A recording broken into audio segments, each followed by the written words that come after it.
I almost forgot to add myself to the screen before I started the live stream. But here we are. We're here. It's Wednesday night. It's the Panther-Lair Show on a Wednesday, 8:30 p.m. YouTube.com/Panther-Lair.com. I'm going to send the link to Jim so he can join us as well, because we like to have Jim come in and hang out. Yes, I know RJC man 38. It was 8:31 and we hadn't started yet. We didn't start until 8:32. You know, we do our best to get here on time. We appreciate everybody that is here on time, all the listeners and the commenters and things like that.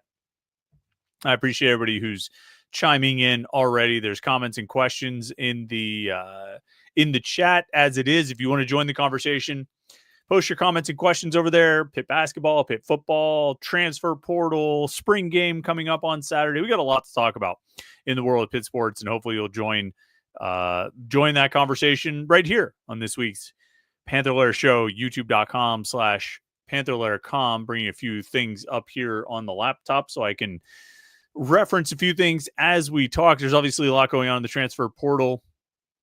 News coming out today of another transfer, Papa Amadou Conti going into the portal. So that's another one gone now. 6 players leaving Pitt via the transfer portal, and we're kind of keeping an eye on that situation. They've added 2 so far out of the portal, both Iowa State players. Noyes Indrusitis, we're all getting, I think that's right, Indrusitis, we're all getting very good at saying that. And Deshaun Jackson. We're also, that one was a little bit easier to figure out. It was a week ago, Wednesday night, that we were learning how to pronounce Noyes Indrusitis for the first time, and now we've all said it many times since then. But a lot to talk about on the transfer portal front, and a lot to talk about on the blue gold game side of things, even though they won't be fully tackling. They're still going to be putting on something of a scrimmage for your enjoyment at Acrisure Stadium on Saturday. They drafted out the teams today, and there's always some interesting storylines that come out of that. So we'll talk about that as well. And anything you want to talk about, jump in the chat and you can post your comments and questions there, and we will interact. And of course, what we always ask you to do, like this video and subscribe, youtube.com/Panther-Lair.com, so you don't miss any of our Pitt video content. And we'll, once you subscribe, you can turn on notifications. And once you turn on notifications, you can, you get an alert sent to your phone when we go live. So we went live before I sent the invitation to Jim, the text message. Let's ask Jim if he got the notification again this week. James, did you know we were live before I texted you the link? Texted you the link to actually join the live this week? Oh, well, no, it's just now it's like Inception. But I did. That happened to me once. I had it open on my browser window for some reason, and it was like the minute and a half delay or whatever from the time I started talking, and all of a sudden I started hearing my voice in my ears. That was pretty weird. But anyway, I don't even know where to start. I guess the transfer portal stuff, Jim. You surprised about Papa Amadou Conti? What do you think about that? Not really. Just because, like, if you bring in Deshaun Jackson and if Cam Corrin does indeed return, I just don't know where his minutes really fall in line. I mean, he was the 3rd string center this year, and it's kind of shaping up that he was going to be that same role next season. So I think he could probably drop down, maybe a couple conferences and find more playing time. And that's the thing with college basketball. I was just thinking about it. It's like, yeah, he's a guy with promise. So, like, why not transfer to a small conference? Then, you have a chance to come back later in your career and play at a Power 5. I mean, like, that's how things work. So, I mean, like, go somewhere where you can play. Then, just because you lost your ACC opportunity doesn't mean another one won't come up next year. Right. It's funny. I was thinking you could piece together a timeline here. Transfer process, kid goes to the compliance office or whoever it is, puts in their paperwork. Compliance office has 2 business days or like 48 hours of business days before they have to submit it to the NCAA. So you can put together like a timeline of like Deshaun Jackson commits on Friday night, right? Papa Amadou Conti at some point during the weekend says, all right, I'm out of here. Turns in his papers, or maybe even waits until Monday morning. They go the 48 hours and he shows up in the portal today. I'm not saying that's exactly how it happened, but you could piece together a timeline that connects one event, Deshaun Jackson committing, with another event, Papa Amadou Conti leaving. The last time we did one of these, we weren't talking about Deshaun Jackson at all. We were talking about Noyes Indrusitis as a possible visitor or a possible target. They've landed both of those guys. Let's roll back real quick on Jackson, the center from Iowa State. Played a lot. What he started 30 out of 33 games or something like that, 33 out of 35, whatever it was. He's generally an 8-5 guy over the course of his career. That's more or less what he was at Iowa State. He played more minutes at, where was he before Iowa State? Charlotte. Yeah, he played more minutes and averaged like 11-6 or 11-7, something like that. But he's largely an 8-5 guy. Before Papa Amadou Kanté went into the portal, and maybe even after, maybe it doesn't matter from your perspective, Jim. But I mean, how did you see this playing out? Because there was a lot of conversation after Jackson committed of would it be a rotation with Cam Corrin or would they both be on the court together? That second one doesn't really sit well with me, the idea of having these two guys on the court together. But is that what you're sort of envisioning here? It's hard to say until you get the rest of the pieces. I mean, there's just so much, left open. I think right before we hopped on, there's another guy taking a visit this weekend, a guy from UNC Wilmington, another post player. So I already forgot his name. There's too many names. Kamari McGriff. Okay. Oh, right. McGriff. Yeah, of course. So, yeah, I mean, I look at that and I don't know. It's hard to me to envision Cam Corrin playing the 4.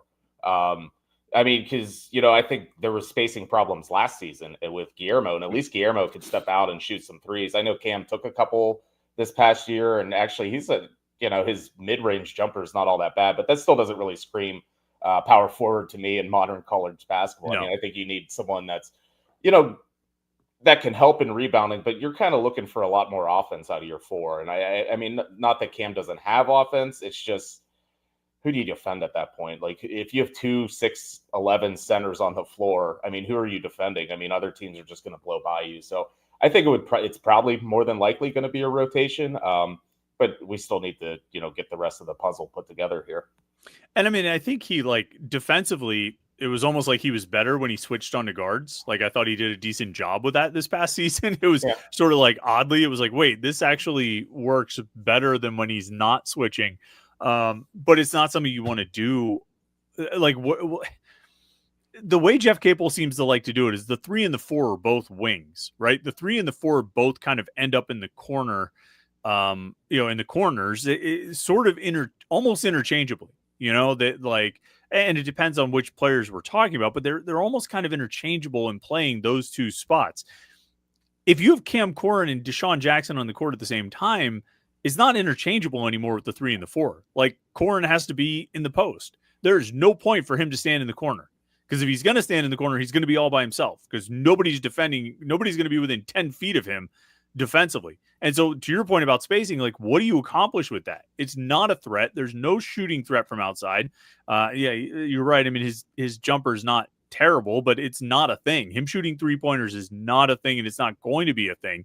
So I just don't see how. I mean, they both would just have to line up on the low blocks and, play that sort of a old school, the ones at the top of the key, the 2 and the 3 are kind of on the wings, and 4 and 5 are down low, which is what I try and do with my 5th graders. I think it's a good way for them to play because it helps our rebounding. But like, I'm not sure.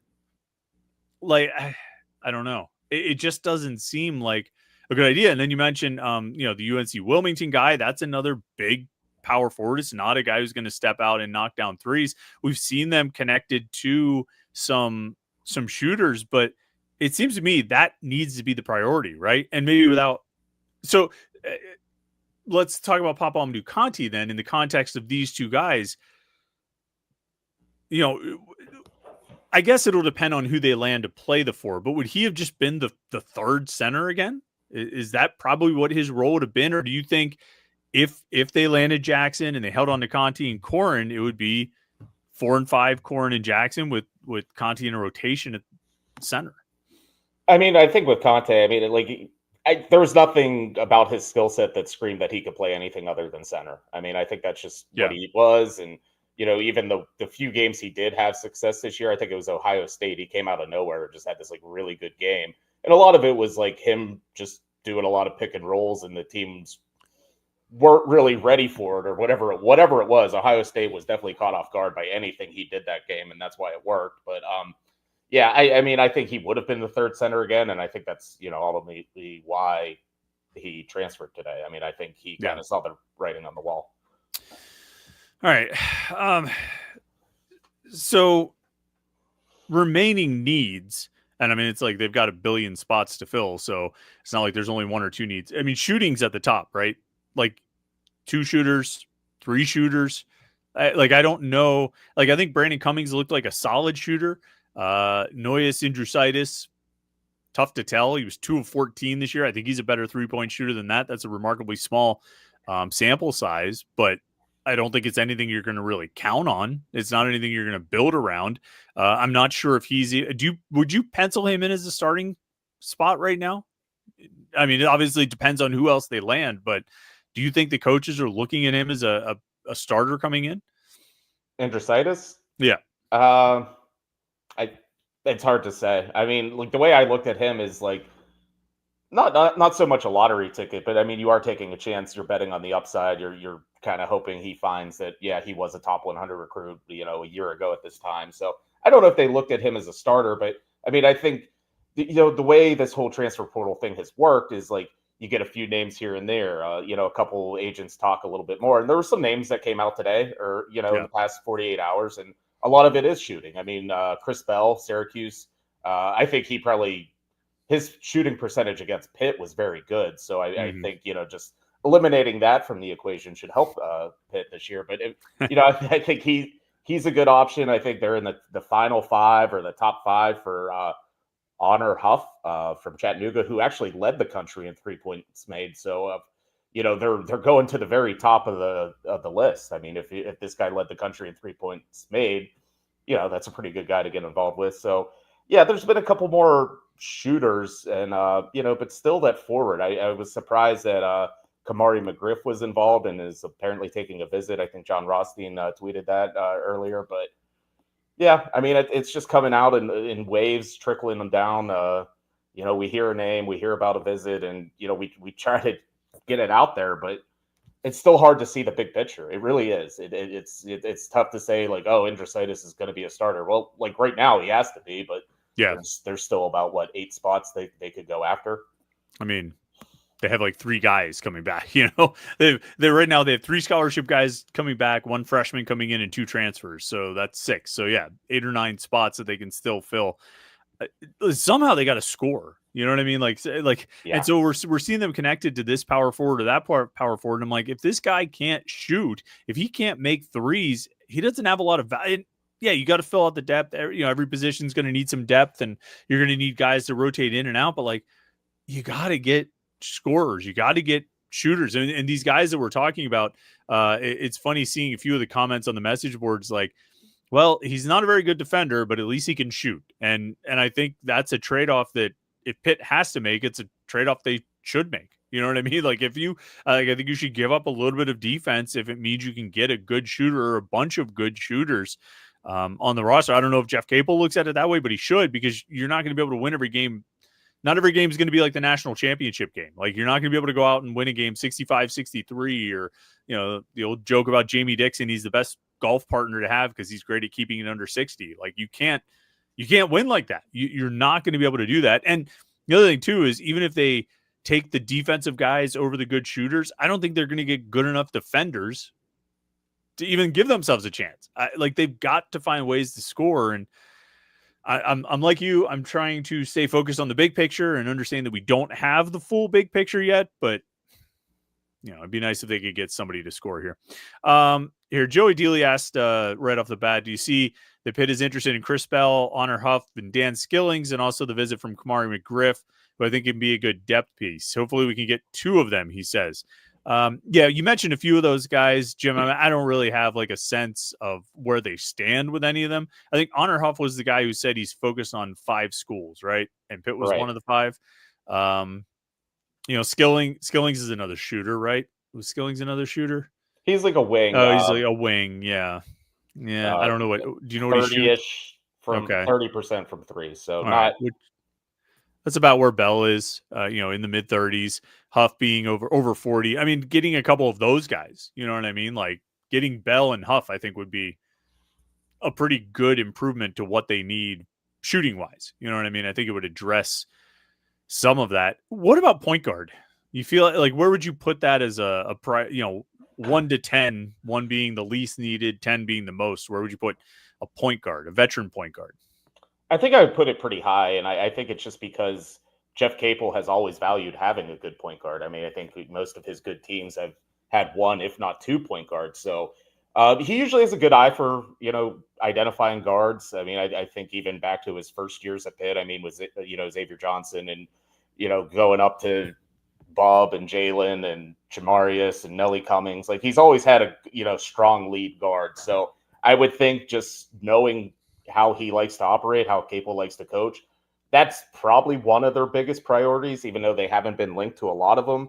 I mean, I guess Huff is by trade kind of a point guard because he's 5'10", but I don't know how much of a creator he is. I think he would just kind of align himself at point guard with his size. So I think Brandon Cummings could do it a little bit. I don't know how much of a playmaker he is. I think he's more of a scorer.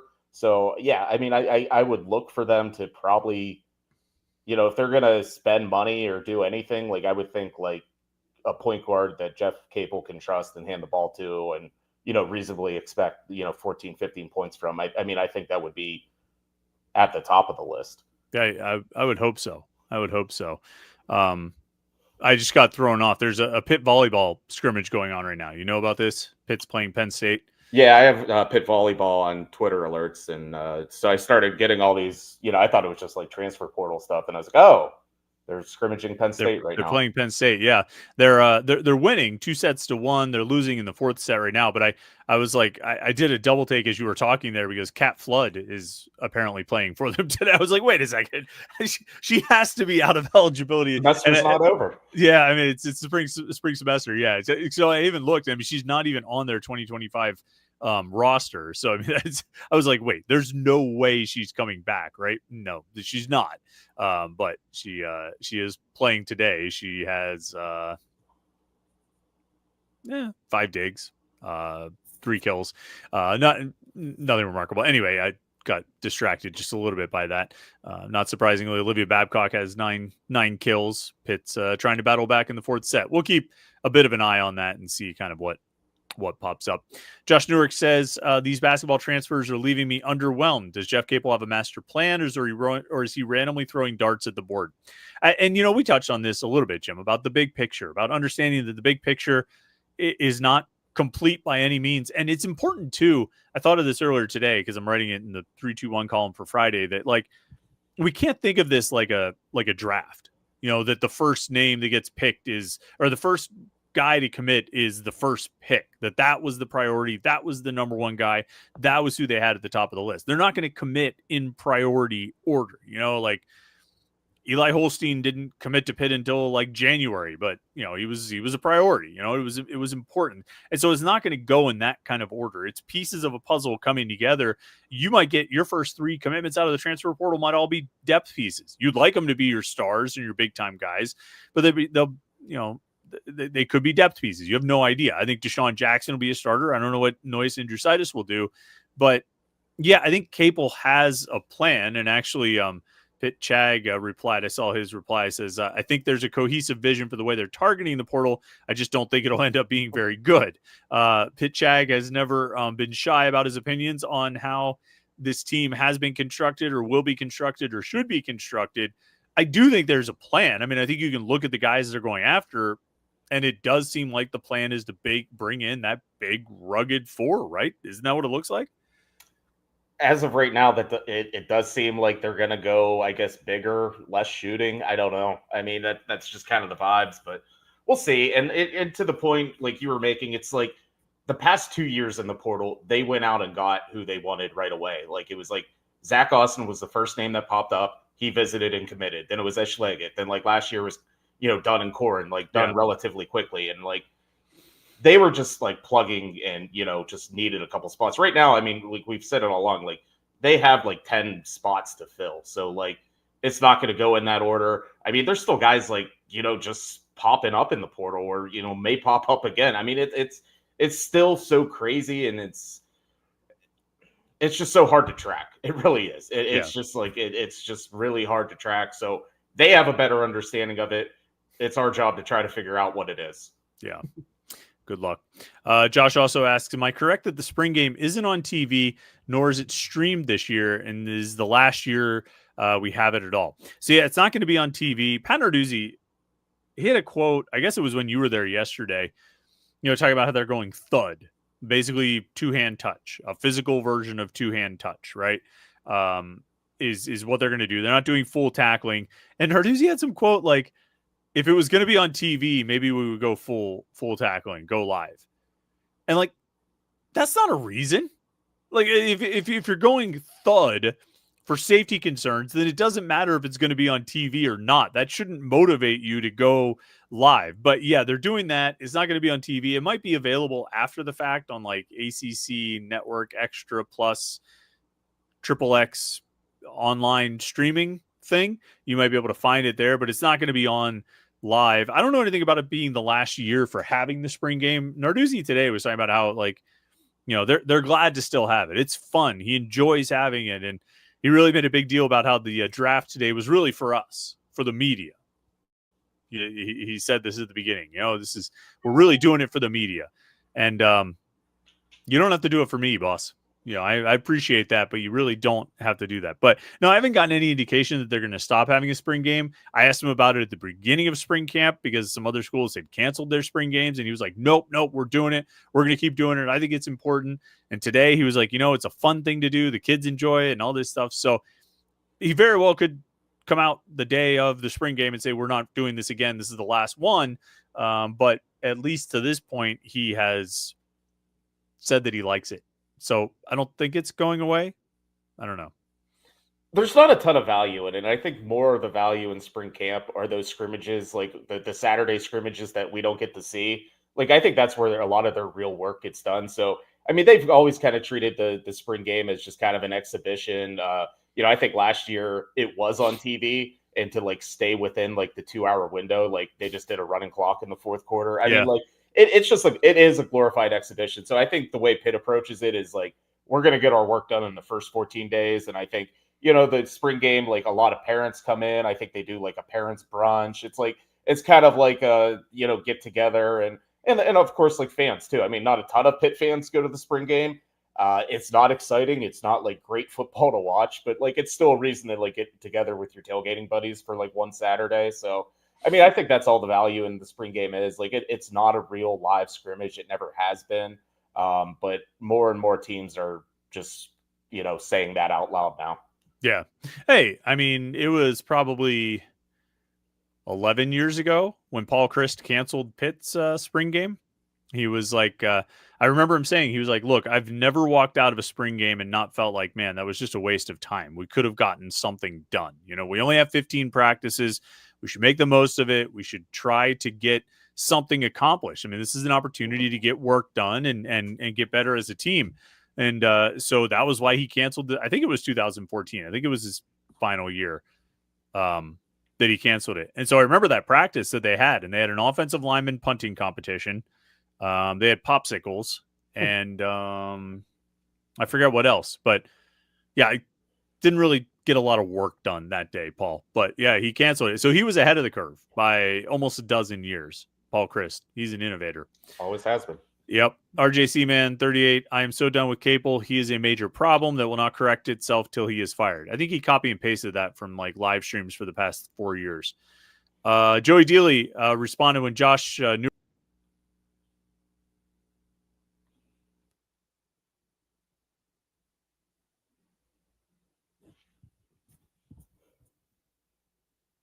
Sorry about that, Jim. No. Did I just disappear? What happened there? Yeah, you just went away. Okay. I accidentally two-finger swiped and ended up going. I can't rest two fingers on the trackpad, so I ended up backing out. Anyway, because I was scrolling up. That was the problem. Josh Newark had said the basketball transfers leave him underwhelmed. Joey Dealey says, Josh, there's only been 2 commitments. I like both. One's a center who's a solid rebounder.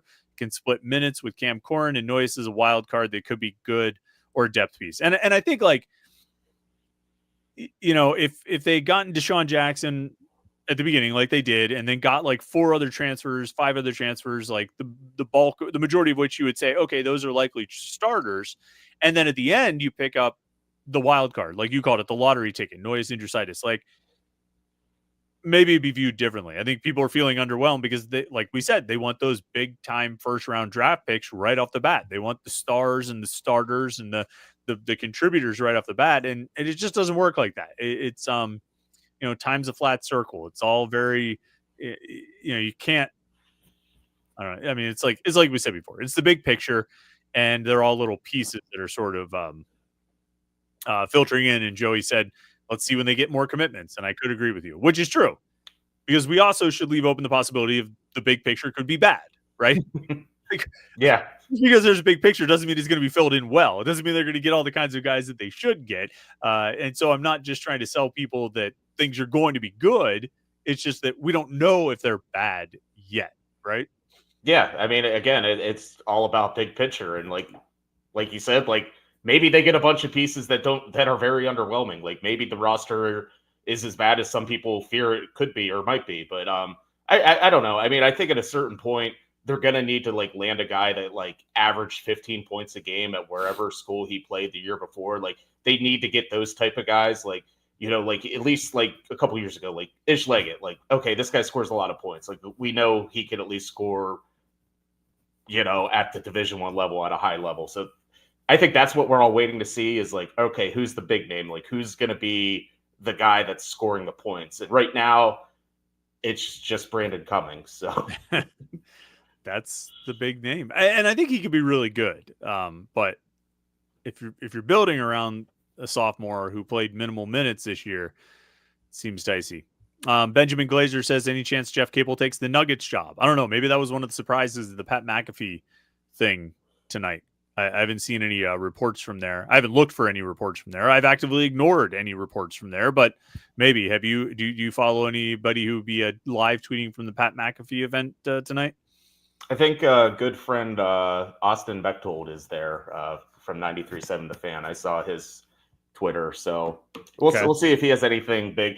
I don't really know any, like, I don't like really consume anything from the Pat McAfee show, so like I don't really know what this is. Like, it's just like a live recording at the PPG Paints Arena. Is that what it is? I guess so. And Aaron Rodgers is maybe going to be there to announce his signing with the Steelers. This is one of the big. I'm sure there would be tweets all over the place about it if that had happened. That would be a heck of a show for him to do that. Now, I wonder if, you know, as this is going on, like, if, I'm assuming, I'm sort of picturing Pat McAfee being on the stage at PPG Paints Arena. Is there like a giant screen with AJ Hawk just sitting there, like occasionally smoking a cigar and nodding and stuff? Because I don't watch the show, but I see these clips on Twitter all the time, and that's all that seems to happen is he just sits on the screen and occasionally nods. And so I wonder if that's part of the, maybe, I mean, obviously anyone who's watching us right now is not there, but right. I'll have to check the Twitter. All right, let's see here. All right, so here's a good question, actually, something we should talk about on the matter of the blue gold game draft. Joey Dealey asks, is it true that Mason Heinschel got taken before Eli Holstein, or am I wrong about that in the draft? No, you're not wrong. Mason Heinschel was the first quarterback drafted today. For those who came in late, or those who are unaware, or, you know, just newcomers and just need a refresher, and I've tried to do like 10 of these refreshers today. Blue gold game, set the rosters, blue roster, gold roster. The way they do it, Pat Narduzzi names a head coach of each one. This year it's Ryan Manilak and Lindsey Lamar. Those guys draft the coaches. The coaches then draft the seniors. The seniors have captains. The captains then draft the rest of the blue and gold rosters. The way they do it is each round is a position. So the first overall pick was Jakarian Turner. That means they were on running backs. And so they draft back and forth until all the running backs are gone. And then whoever's up next, you know, blue opened with running backs, gold goes next, and they opened with Z receivers or something. It took Kenny Johnson. And so they go back and draft all the Z receivers, and then they go on, you know, finish out the positions. And so there's a lot of strategy involved in terms of which players you pick. It's a lot of strategy involved in which positions you take. And the quarterbacks were actually the last position to be drafted. And for that, the blue team took Mason Heinchel. So yes, Mason Heinchel, the true freshman who enrolled in January, was drafted before Eli Holstein, Pitt's returning starting quarterback. Quarterback controversy? No. Because apparently what the coaches had done, and they did this last year, they split the offensive line. They put the first team offensive line on the gold team, the second team offensive line on the blue team. And they sort of decided ahead of time that Eli Holstein would be with the first team offensive line on the gold team. And so that was sort of understood. Everybody knew Eli was going there, apparently. And they drafted accordingly. So they drafted all the other positions before they even got to the quarterbacks. It worked out that the blue team got the first pick in that quarterback round, took Heinchel. Gold team used their pick on Holstein. Blue team took Julian Duggar. So yes, Mason Heinchel got drafted before Eli Holstein.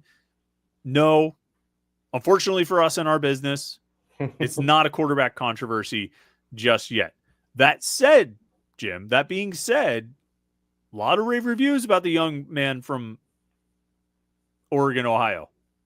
Yeah. Seems a lot of positive reviews about him and his performance this spring. You're hearing the same kind of thing?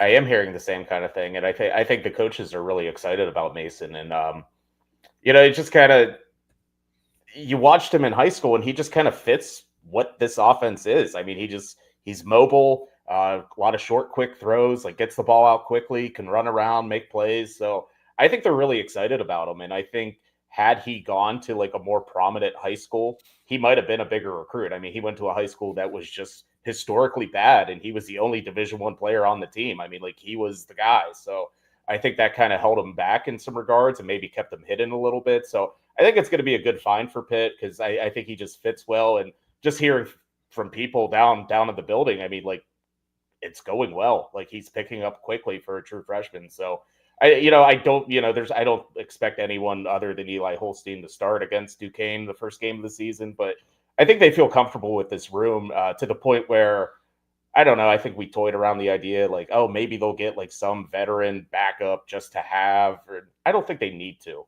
I mean, I think you can get by with Heinchel, Julian Duggar, and David Lynch started a game. Like they have like him. So like, I don't know if that's your four. I mean, I think you can get by with that for this season. Yeah. I mean, I think those three scholarship guys, I think they all can be pretty good. Like, I think they can all be productive FBS, potentially even good Power 4 quarterbacks. Like, I really think so. I mean, we've seen what Holstein can do at his best. We've seen, I think, the flashes of Julian Duggar in the bowl game. Like, I would like to see more of that. And with all the rave reviews about Mason Heinchel, I'd like to see more of that. Like, I hope all three of those guys play against Duquesne, to be honest. Like, I would want to see them on the field because I think they all can play. And this is like has the potential to be, I think, one of the better quarterback rooms that Pitt has had in a long time. I think it's the most athletic quarterback room Narduzzi has ever had in terms of top to bottom. Obviously, in 2021, Kenny Pickett at the top was very, very good. But in terms of the depth of the room and just kind of the talent 1 through 3, I'm not sure I can remember many. I'd have to go back and look, but this has got to be one of the better quarterback rooms, right? I mean, like, is there like what comes to mind is like the best quarterback room in the Narduzzi era? I don't like maybe at the beginning just would like because like Chad Voidick wasn't like all that bad, like so like that Nate Peterman Chad Voidick year. Trying to think what else. I mean, nothing else.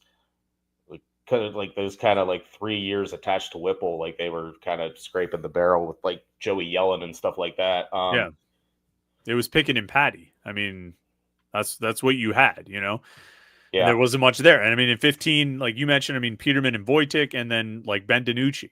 And I think right now I would probably take this group over Peterman, Pickett, DiNucci.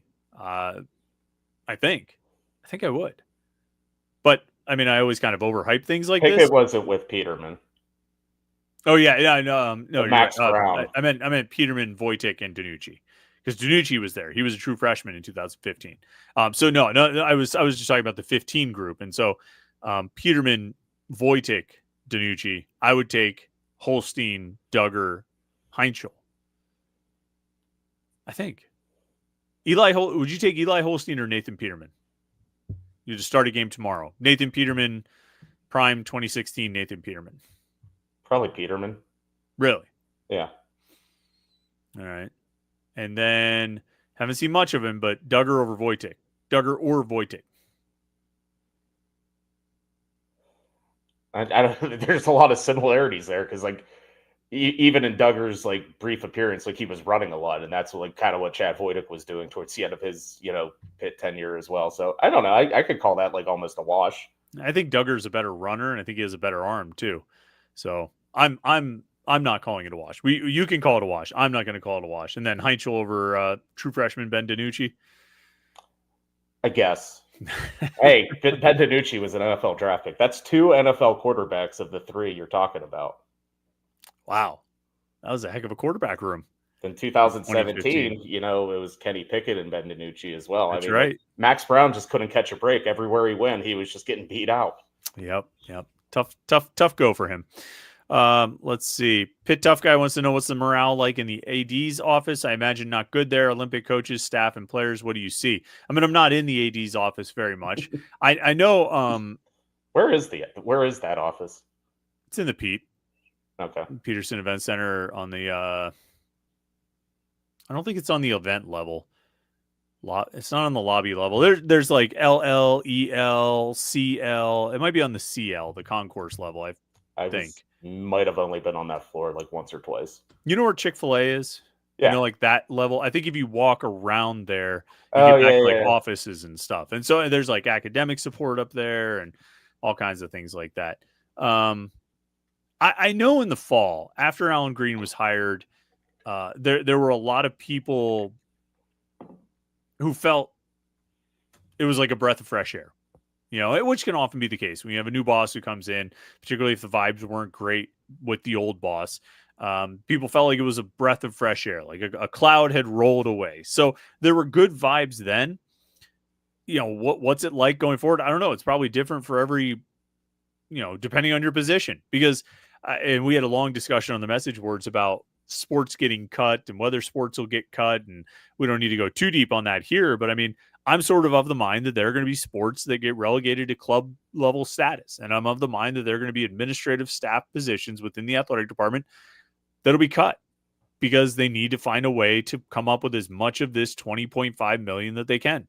And so, yeah, if you look at yourself and your position and say, oh, I might be considered extraneous, then I'd be a little bit concerned, So I don't know. Like, I don't know what the morale is like. I mean, maybe they're all excited about Mason Heinzel too. I don't know. You have any sense of that? You've been in the AD office lately? You don't even know where it is, so you probably haven't been there. I was whenever they announced that they were adding women's lacrosse, I think that was the only time I was back in like those hallways. I went to that press conference.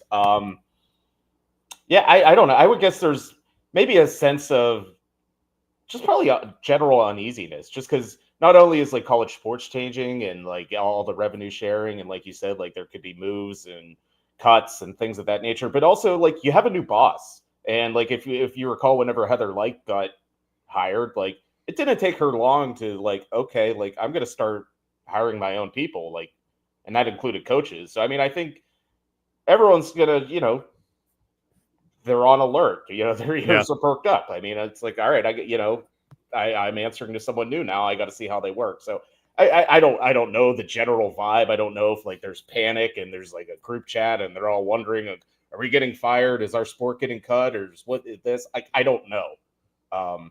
But I would think just the general uneasiness of everything and working for someone new probably plays into it.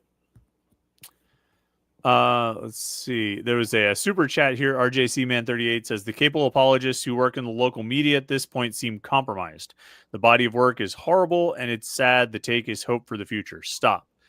I don't necessarily feel compromised. My thing, and this is, I've been guilty of this for 20 years, RJC Man, like, even when things are bad, right? I mean, I can sit here and I could talk about how it's bad. I could talk about all the things that went wrong this past season. I could talk about how they should have made the NCAA tournament last year. I could talk about how the first 4 years were a disaster. Like, I can talk about all those things.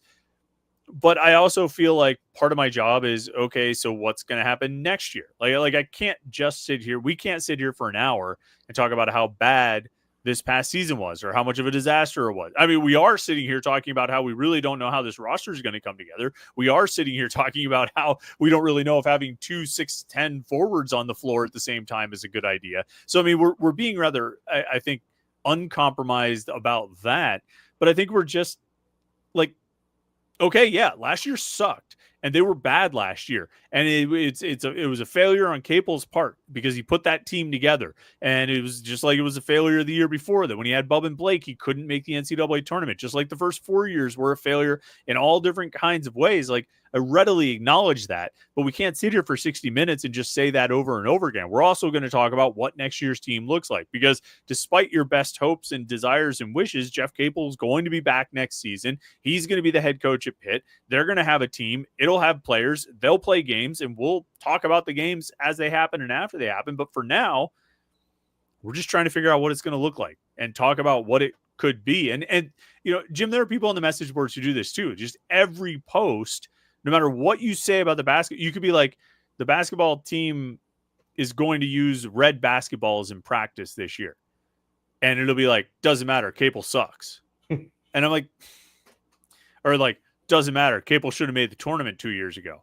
And I'm like, yeah, but here's this other thing to talk about. It doesn't have to be, it's, you know, it's like, Walter, what does anything have to do with Vietnam? You know, it doesn't always have to come back to, yes, what you're saying is true. Like your buddies did die face down in the mud. Like you're right, Walter, but like also, you know, there are other things to talk about. It doesn't just have to be that. That was for Pitt 97, who's constantly making Big Lebowski references on the website. So I don't know if he watches the live streams, Jim, but you know, anyway, yes, all of these things are true. Like most of the complaints that the fans lodge are true. Just because you and I don't say it all the time doesn't mean that we don't necessarily agree with some of those complaints. It just means that we have other things to talk about and other things to say, right? I mean, I would say like in this job, like you just have to stay in the moment. And like the story right now is trying to build a roster. Like as Pitt was having a terrible season, I mean, I think we joked like every week you and I alternate 3-2-1 columns. It's like we're writing the same thing every week. Like this team's bad at rebounding. This team can't shoot. Like, and I'm like, so in like while it was happening, that's when we were saying like this team is really bad and like they're having a terrible season. Right now, like they're not playing any games. I can't criticize them for losing tonight because they didn't have a game. Right now, I'm just trying to figure out who's going to be on the team next year. So like we have to stay in the moment. Like you just have to. Like that's kind of what the job is. And like the story right now is recruiting, and that's what we're talking about. And right now, Pitt and Penn State are going to a fifth set. So that's staying in the moment right there. RJC Man followed up with another super chat. Talk about how we can get better in terms of leadership. Outline a plan that helps put in focus. Well, if you're talking about the basketball program, I mean, one of the things I've said, and I think you've said too, Jim, is that like Jeff Capel has to learn from this past season. Like there were lessons to be learned about roster construction, about how player usage, and how guys were put on the court, what they were asked to do. That clearly, some of these things clearly didn't work, and lessons needed to be learned from that. And there's actually a comment I wanted to get to here.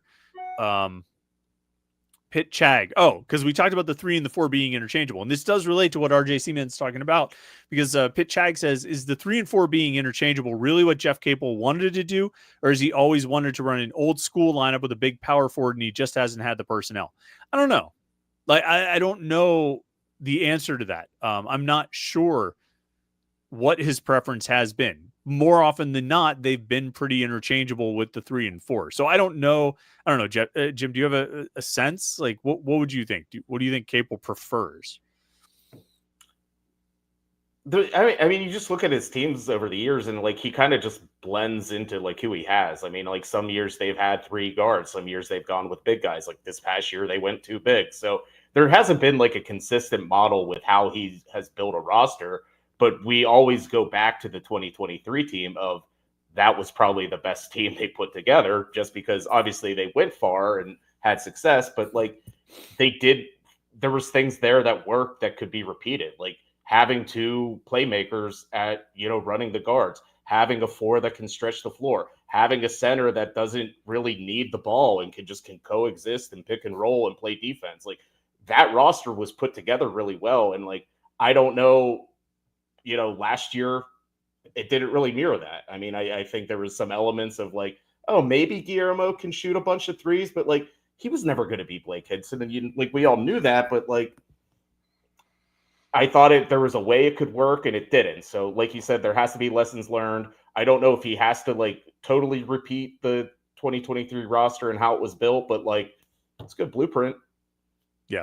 Yeah, and so that's the thing. So when you talk about outlining a plan or whatever it is, like that's what I would say. I can't tell Jeff Cable how to put together a roster. I'm not going to sit here and pretend like I know enough to say, well, he should get this or he should get that. Outside of like they need shooting. That's the depth of my analysis on that front. But what I can say is he needs to acknowledge and recognize some of the things that worked and some of the things that didn't work. And he's not going to be in a position this year to make the same decisions regarding Guillermo Diaz-Graham and Cam Corn and their usage. But he needs to understand why that didn't work. And he needs to find ways to he needs to adjust his way of thinking, based on some of the outcomes that he got this past season, the results that this season produced, because they obviously were not good.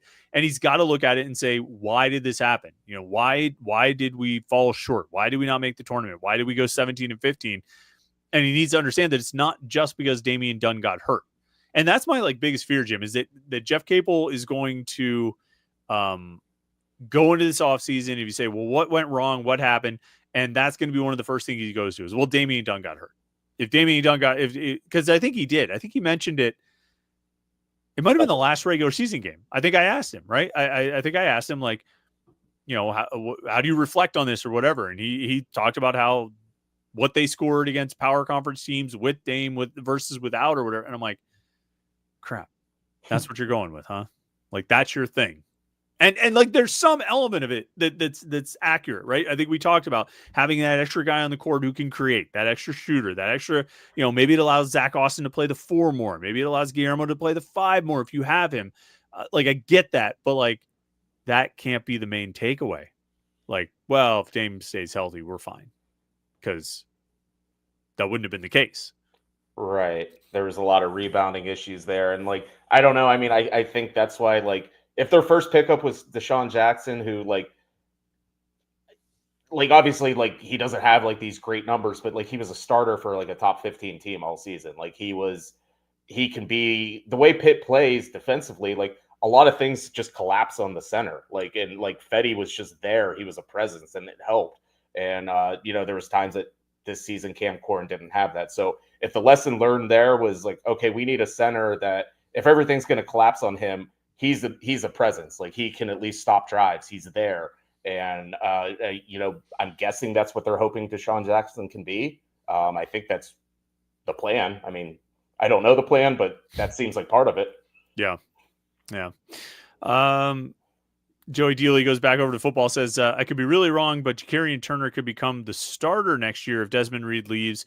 Him and Juelz Goff will have to compete. Turner, Boozy, as they're calling him, right? Boozy Turner. We'll have to get used to a few new nicknames this year. Drip Harrison is Shadarian Harrison, the cornerback, Jim. Blue Hicks. I think that's going to actually end up in the media guide. Kataris, or as Pat Narduzzi says, Katarius.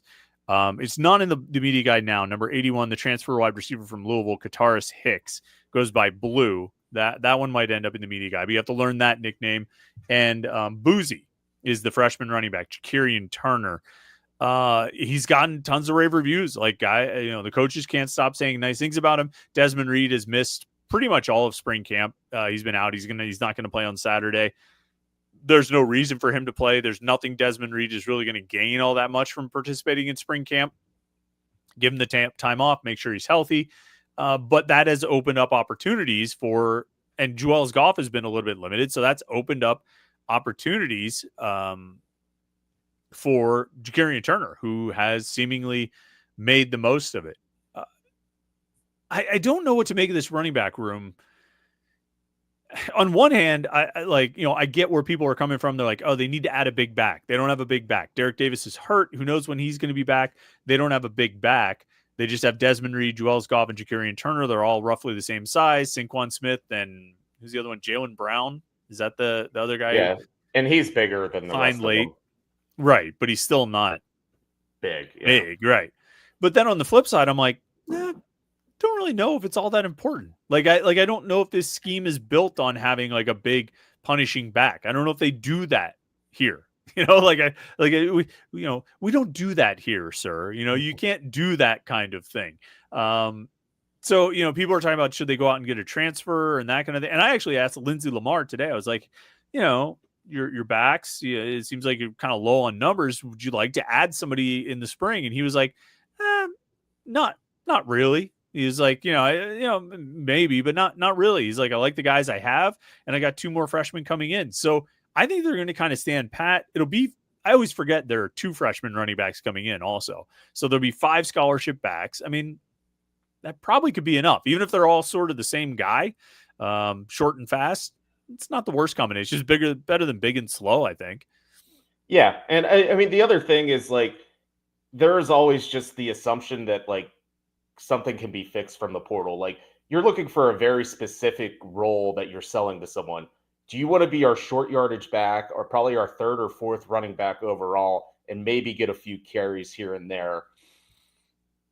And are Yeah. you 230 pounds? You're looking for like a very specific, and like sometimes those things aren't available. But I've said in the past, like I'm not really interested in like Desmond Reed coming off the field all that much. And Yeah. when he does, like I think I'm cool with Joel Goff being the guy that spells them. So, obviously injuries happen. You can't project it, but like they're going to the season with 5 like 100% healthy running backs and whatever happens with Derek Davis. So like 6 is a pretty good number on a 105-man roster. Yeah. You you go try and recruit that big back out of the portal, and yeah, coach, do you have any video of like how you use like a bigger back like me? No, not really. Wait, hey coach, you had this guy Daniel Carter. Do you have any clips of it? Nah, you know what? We lost those files. We had a computer breakdown, so it just don't worry about him. We're going to use you though. We're going to give you a good chance. Yeah. There's not a lot of evidence of that big back succeeding here, but there's a lot of evidence of the small, fast backs doing really well. RJC Man 38 coming in for a 3-time super chatter tonight. Big time. Love it. Says, how awesome is the linebacker group this year? I want to be optimistic. Should I pump my brakes? 9 wins seems plausible.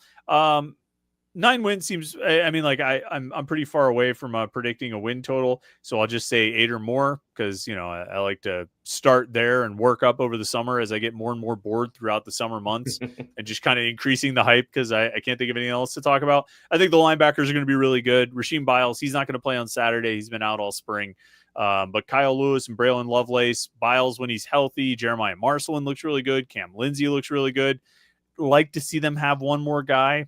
I don't know if it would be Jaden Bonsu, the transfer from Ohio State or not.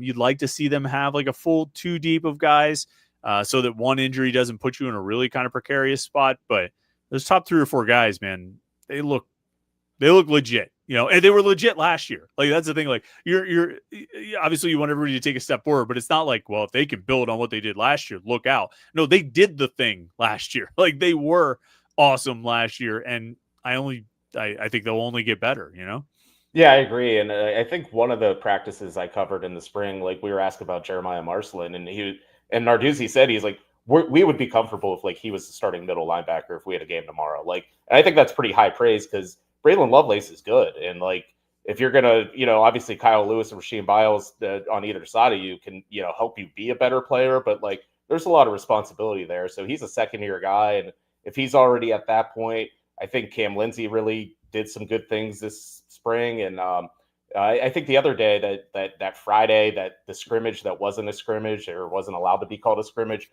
there was only 1 turnover, but it was caused by Justin Thompson, the true freshman. Oh.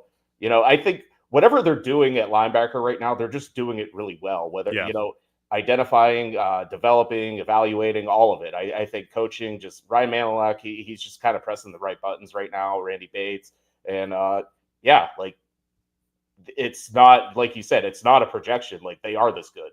Like, if they are like, what did Pro Football Focus call them? Like the #1 returning linebacker duo in the country. I mean, yeah, that's what they are. So that's pretty good. Yep. And I will take victory laps on that all day. For as much crap as I eat about Bengali Kamara and Amsal Delilich, I'm going to town on how right I was about Kyle Lewis and Rasheem Biles. I mean, calling a pick six, you got to have special talent to be able to do that. All right. Joey Dealey says, same for Tony Kinsler. Heard he's been very impressive. I don't know about him being a starter, but in the rotation. Yeah, Tony Kinsler, the freshman wide receiver, was the first receiver at his position taken. So they do the X receiver, the Z receiver, the Y receiver. Kenny Johnson was the first X drafted. Blue Hicks was actually the first Z. And then and then Kinsler was the first Y receiver drafted. I heard he made some big plays in the second scrimmage. It seems like he's doing well. I like wide receiver rotation, Jim. We got a few minutes left. Kenny Johnson, obviously. It seems like Deuce Spann has become a part of it. He is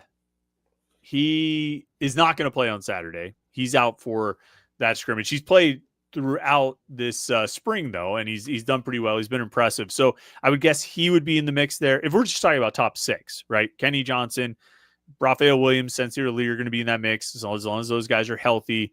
Deuce Spann, that's 4. What do you think about the other 2 spots? I mean, there's the other transfers, Andy Jean and Blue Hicks. There's the freshmen, Tony Kinsler and Bryce Yates. There's the, for second and third year players, Zion Fowler-El and Tyreek Robinson and Cam Montero. Like, there's more freshmen coming in. There's a decent amount of guys. I don't think anybody really stands out size wise other than, Kenny Johnson and Deuce Spann. Everybody else is kind of the same size and really fast, but I don't know. Do you have an early feel for, first of all, do you agree with those top 4 and then an early feel for the 2 behind them? Yeah, I feel good with the top 4. I don't know. It seemed like they really liked Tyreek Robinson, like towards the end of last season, going into this offseason. So I could see him kind of working his way in, and kind of same thing with Zion Fowler-El. Like he's a great athlete. He always has been. Like since they landed him, he kind of had a weird recruitment because it's like he's committed to Pitt, and they sort of changed their mind, and they sort of changed their mind again, and now it's his 3rd year. So I think he could get on the field, but there's competition there, and it's been. Obviously you don't want guys hurt, like, Poppy Williams, Sincere Lee, but they didn't do anything this spring. So it was a good opportunity for guys like Tyreek Robinson, Tony Kinsler, Cameron Sapp. Who's the other freshman there?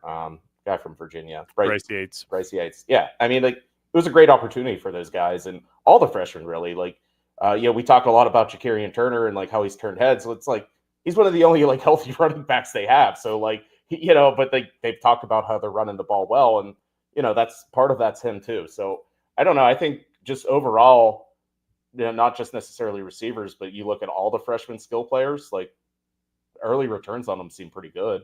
Yeah. Yeah. I think we're definitely finding that Cade Bell has a type and he has identified it and he's done a pretty good job at recruiting it. And I think Mason Heinchel looks like a real find at the quarterback position.